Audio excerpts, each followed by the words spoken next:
अगला सैम हिंदी कक्षा में मैं सुनीति मिश्रा आप सबका हार्दिक स्वागत करती हूँ। तो बच्चों, आजकल हम पढ़ रहे हैं कक्षा 9वीं की संचयन और आज हम पढ़ने जा रहे हैं उसका पहला पाठ गिल्लू। गिल्लू की लेखिका है श्रीमती महादेवी वर्मा।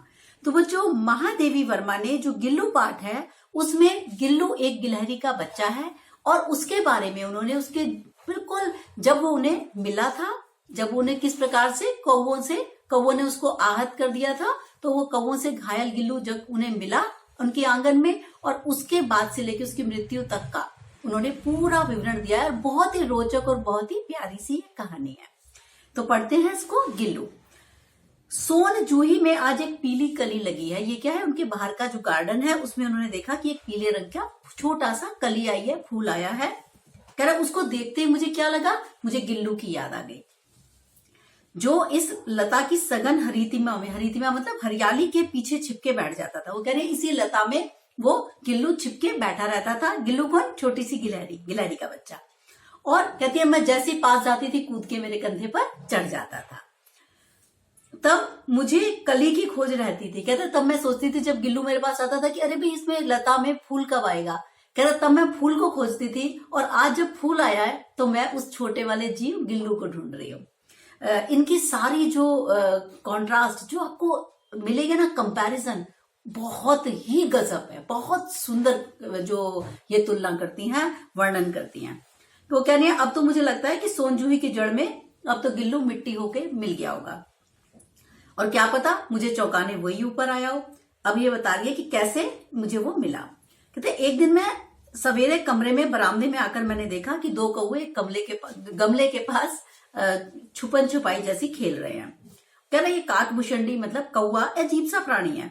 एक साथ ही तो हम इसका बहुत आदर करने लगते हैं, विशेष आदर। एक साथ ही हम इसका अनादर करने लगते हैं। एक साथ ही हम इसका बहुत सम्मान करने लगते हैं और एक साथ ही हम इसको अपमानित कर देते हैं। कहते कैसे एक ही जीव का हम लोग इतने सारे रूपों में देखते हैं उसको। कह रहे क्यों? क्योंकि कैसे? वैसे हमें कौवे की काव अच्छी नहीं लगती, लेकिन जब श्राद्ध के दिन होते हैं तो हम कौवों को ढूंढते हैं। हम कहते हैं ये किसी तरीके से ऐसे हमारे प्राचीन मान्यता है कि यदि कौवे ने श्राद्ध के दिनों में भोजन कर लिया तो वो हमारे पुरखों तक पहुंच गया। तो कह रहा है इसलिए क्या है कि कभी हम उन्हें बिल्कुल नापसंद करते हैं और कभी हम उन्हें बहुत पसंद करने लगते हैं। कह रहा चलो मेरे काक पुराण में तो कौवों का पुराण लेके बैठ गई, लेकिन हुआ क्या कि तभी मेरे गमले की दीवारों की जो संधि में छोटा सा छेद बना था उसमें वो गिल्लू छुपा बैठा है। निकट जाके देखा इन्होंने तो देखा तो गिलहरी का छोटा सा बच्चा है जो शायद घोंसले से गिर गया था।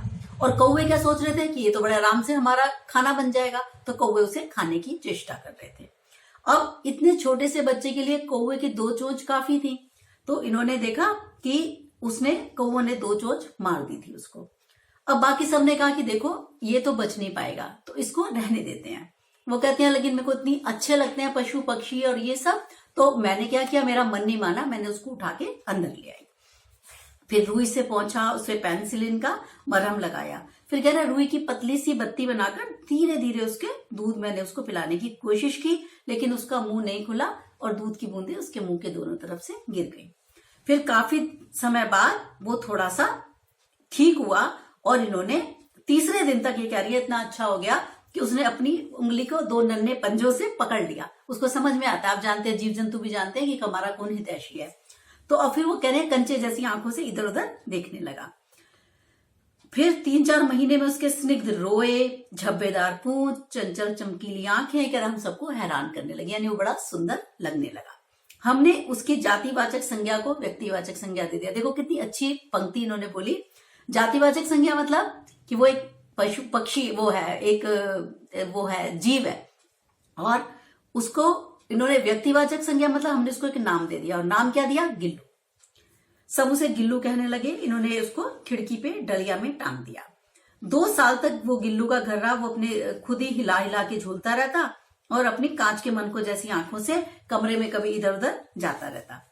और क्या जब भी मैं लिखने बैठती वो मेरा ध्यान आकर्षित करने को इसको लगता था कि ये क्यों मेरे से बात नहीं कर रही है, तो वो क्या करता था, सर से आता पैर तक और सर से कभी पर्दे पर चढ़ जाता, फिर वापस तेजी से नीचे आता, फिर नीचे आके महादेवी वर्मा के पास उनको देखता बड़ी टकटकी लगा के। तो वो समझ जाती कि ये क्या चाहता है, कि ये चाहता है कि मैं उसको देखूं, मैं उसको एक तरफ ध्यान दूं। तो कह रहा है कभी कभी मैं उसको क्या करती थी, एक लंबे लिफाफे में रख देती थी और अगले 2 पंजे और सिर के अतिरिक्त सारा शरीर लिफाफे में बंद कर देती थी। तो वो क्या करता, दीवार के सहारे खड़े होकर बस मुझे देखता रहता। भूख लगने पर चिक चिक करके मुझे बताता कि काजू या बिस्किट मुझे चाहिए। फिर वो लिफाफे के बाहर ही रख देती उसको, तो वो पंजों से, छोटे छोटे पंजों से कुतरता। गिलहरी वैसे भी जब खाना खाती है, आप देखिए वो दोनों हाथों से जल्दी जल्दी खाती है और बहुत ही क्यूट लगती है, देखा होगा ये भी आपने। तो अब ये कह रहा, फिर गिल्लू के जीवन का प्रथम वसंत आया। नीम चमेली की गंध मेरे कमरे में होले होले आने लगी। बाहर की गिलहरियां खिड़की के जाली के पास आकर न जाने क्या क्या कहने लगी। अब क्या हुआ, बाहर जब वो देखता था खिड़की के बाहर की बाकी की गिलहरियां उसको जब अंदर देखती थी तो वो उससे कुछ बात करती रहती थी। तब इनको लगा कि भी क्यों ना हम इसको, कहीं ऐसा तो नहीं है परेशान हो हमारे पास। तो इन्होंने कहा कि मुझे लगा इसको मुक्त कर देना चाहिए। कह रहे मैंने कीले निकालकर जाली का एक कोना खोल दिया जिससे कि आराम से बाहर जा सके।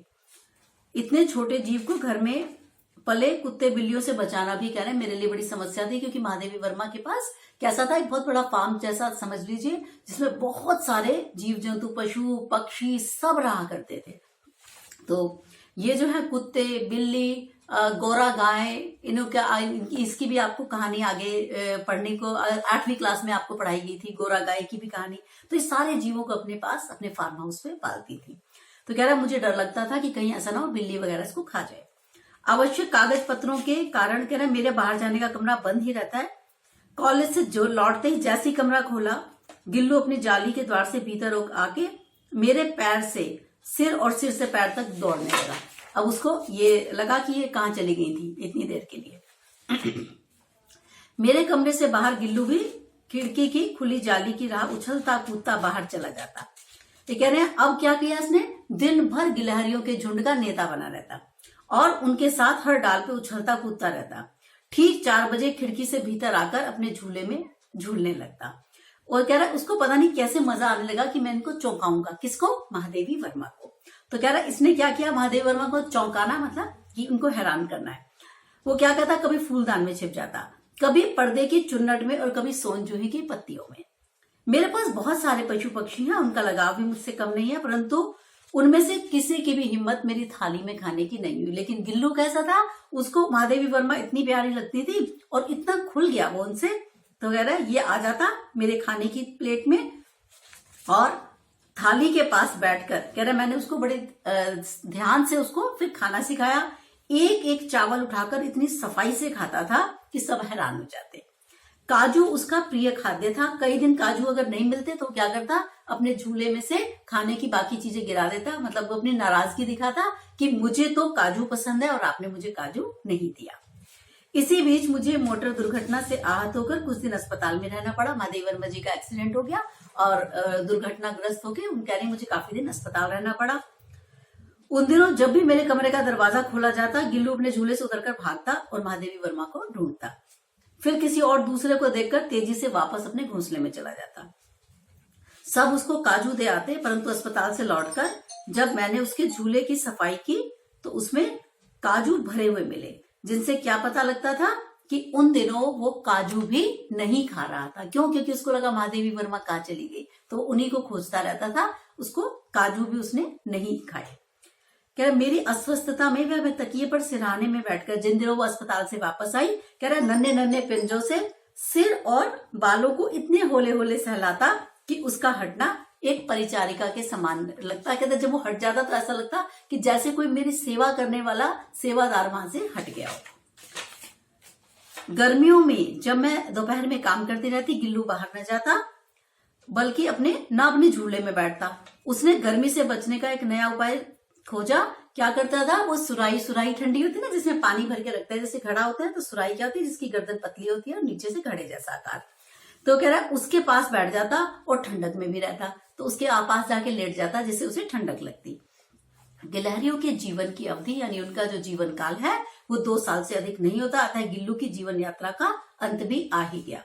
दिन भर उसने कुछ न खाया और अंत की यातना वह अपने झूले से उतरकर मेरे बिस्तर पे आया। ठंडे पंजों से उसने मेरी उंगली पकड़ के हाथ से चिपक गया, जिसे उसने बचपन में अपने बचपन की मरणासन स्थिति में पकड़ा था। मतलब जब उसको कौवे ने घायल कर दिया था तब भी उसने महादेवी वर्मा का हाथ ऐसे ही पकड़ लिया था। तो कह रहा आज भी वो मरने वाला था तो उसने हाथ इनका पकड़ लिया।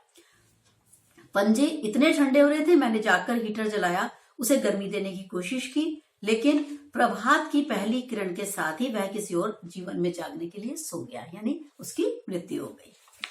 कह रहा उसका झूला उतारकर मैंने रख दिया, खिड़की की जाली बंद कर दी, परंतु गिलहरियों की नई पीढ़ी की जाली के उस पार चिक चिक करती ही रहती है। और कह रहा सोन जूही पर वसंत आता ही रहता है। सोन जूही की लता के नीचे ही मैंने गिल्लू की समाधि दे दी, यानी गिल्लू को वहीं पर इन्होंने दबा दिया।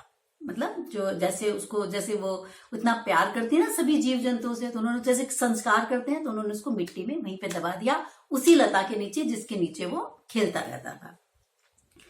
कह रहा इसलिए भी उसे कि एक तो मैंने इसको वहां पे इसलिए दबाया कि उसको वो लता प्रिय थी, दूसरा इसलिए कि इतना छोटा सा उसका शरीर, किसी वासंती दिन जूही में जब पीले पीले छोटे फूल खिलते हैं तो मुझे ये सोच के संतोष मिलता है कि शायद इनमें से ही कोई एक फूल गिल्लू है। तो ये थी हमारी महादेवी वर्मा जी की कहानी गिल्लू। और इसके थोड़े से शब्दार्थ मैं बता देती हूँ आपको।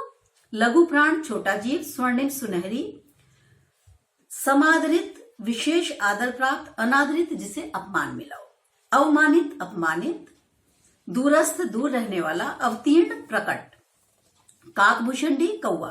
वैसे मैं ये सब आपको जब समझाती थी तब भी मैंने आपको इसके अर्थ क्लियर कर दिए थे। परिचारिका सेविका, पीता पीले रंग का।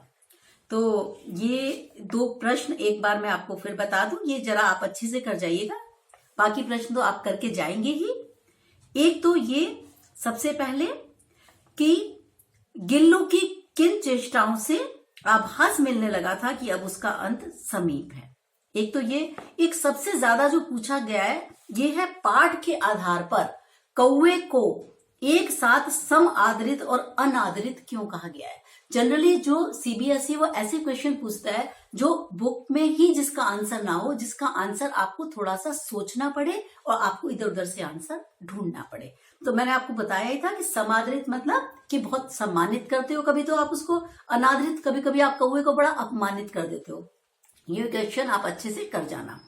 तो क्यों करते हैं, जो मैंने आपको ये भी बताया था कि श्राद्ध के दिनों में कौवे को हम लोग विशेष आदर देते हैं, और वैसे जो सामान्य दिन होते हैं उसमें क्या होता है कौवे की काम किसी को अच्छी नहीं लगती, कर्कश आवाज हम सुनना नहीं चाहते, कौवे का हम बहुत आदर नहीं करते। तो ये सब बातों को आप डिटेलिंग में इसमें रखेंगे। 5 नंबर का आता है क्वेश्चन, 1 या 3 और 2 नंबर के आते हैं, तो आप इसको थोड़ा विस्तार से ही तैयार करके जाइएगा। ठीक है, तो अब हम मिलते हैं आपको अगले पार्ट के साथ, तब तक के लिए नमस्कार।